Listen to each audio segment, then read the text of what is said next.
Okay, grade 8. As we're continuing along here in chapter 4, got the wrong board there in front of me, sorry.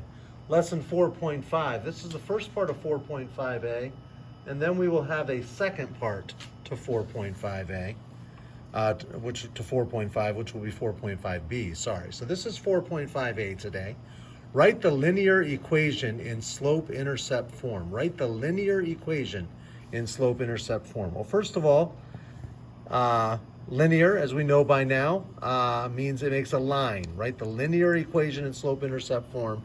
We see the word line there. That means that it makes a straight line. Now, we know all about slope-intercept form. We've been talking about this for several weeks now. Y equals mx plus b, where m is the slope and b is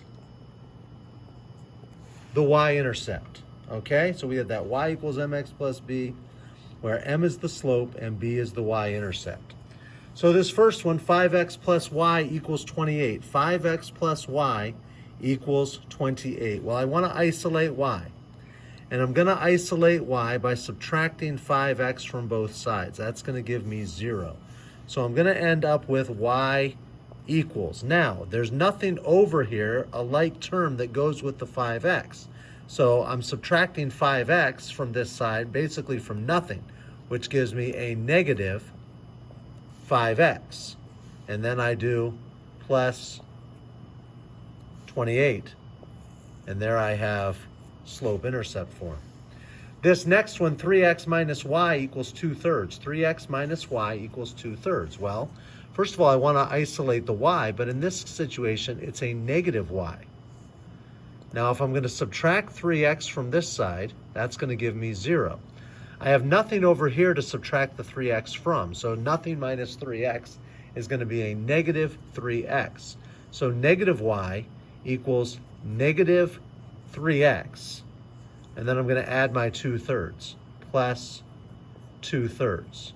Now, it would be very easy to be in a rush and think, oh, I'm done. But I'm not done, because this is not in slope-intercept form, because this does not say y equals. This says negative y equals. Okay? So when I have negative y, okay, I have to, in that situation, get this to be a positive sign. I do that by multiplying everything by -1, okay? So, which means this becomes a positive y. -3 times -1 is a positive 3x, and a positive 2/3 times a -1 is a minus 2/3. Y equals 3x minus 2/3. All right, moving right along. Negative 2/3 x plus y equals 11. Well, once again now, we're at a plus y like we were here in this first one. So I want to isolate it as y equals. To get rid of the negative 2/3 x, I've got to add 2/3 x.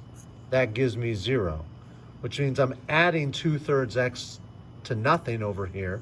So it's going to be 2/3 x plus 11, and that's going to be slope-intercept form. So that's the first part.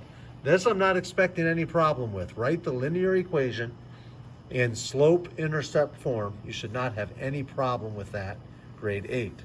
All right, now let's look at the second part. Graph the linear equation. Okay, so we're going to graph the linear equation. Well, these two are going to look a little different, so we're going to have a good time with these.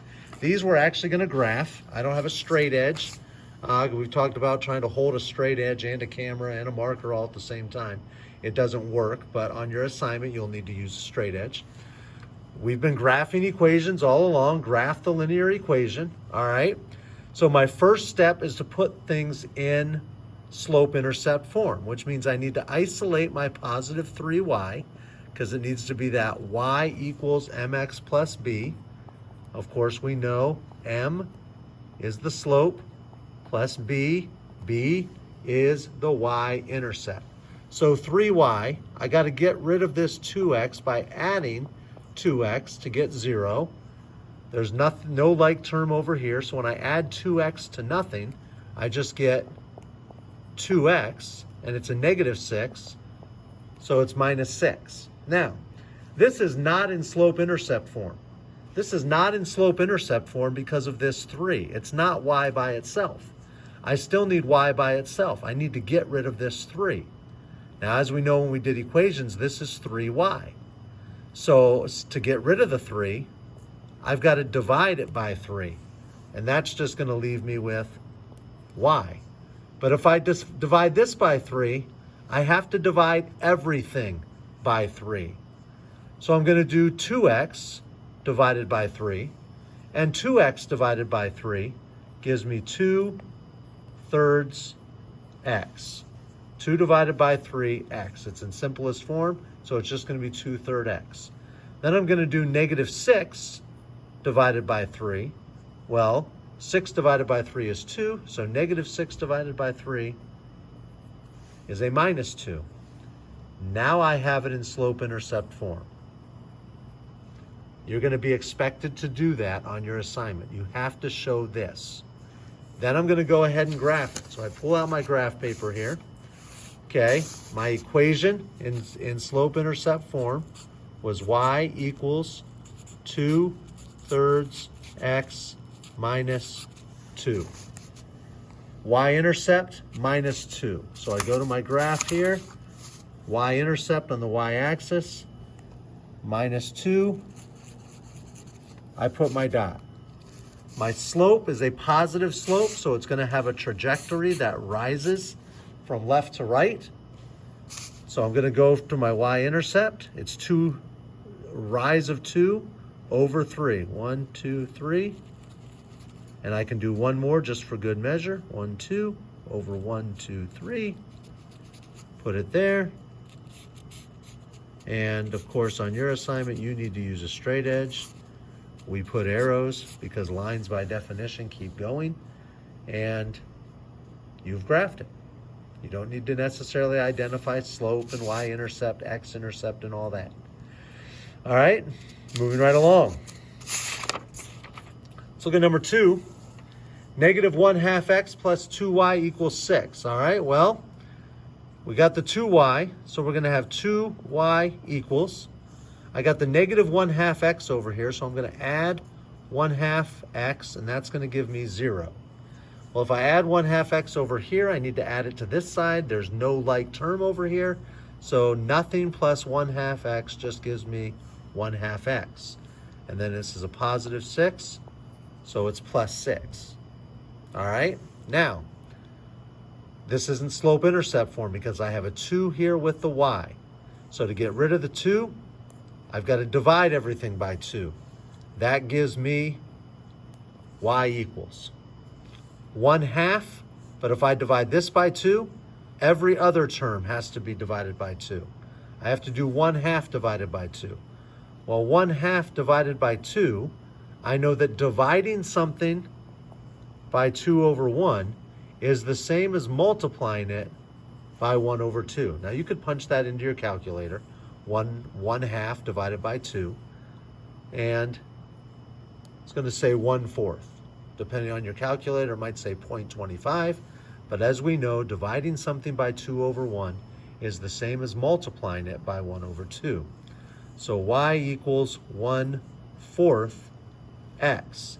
Then I have to divide the 6 by 2. 6 divided by 2 is 3, plus 3.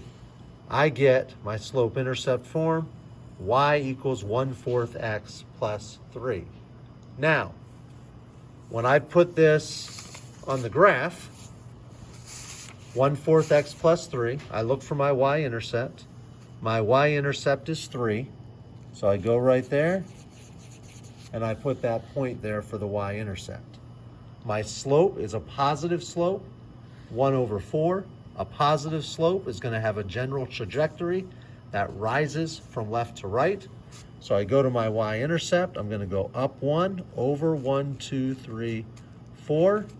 And for good measure, we'll do that one more time. Up 1, 1, 2, 3, 4. And on your assignment, you'll need to use a straight edge. But I do that, and of course I put arrows to show that the lines keep going. All right, Talk to you later, 8th grade. Next time, graphing using the x and y intercept. Talk to you later. Bye.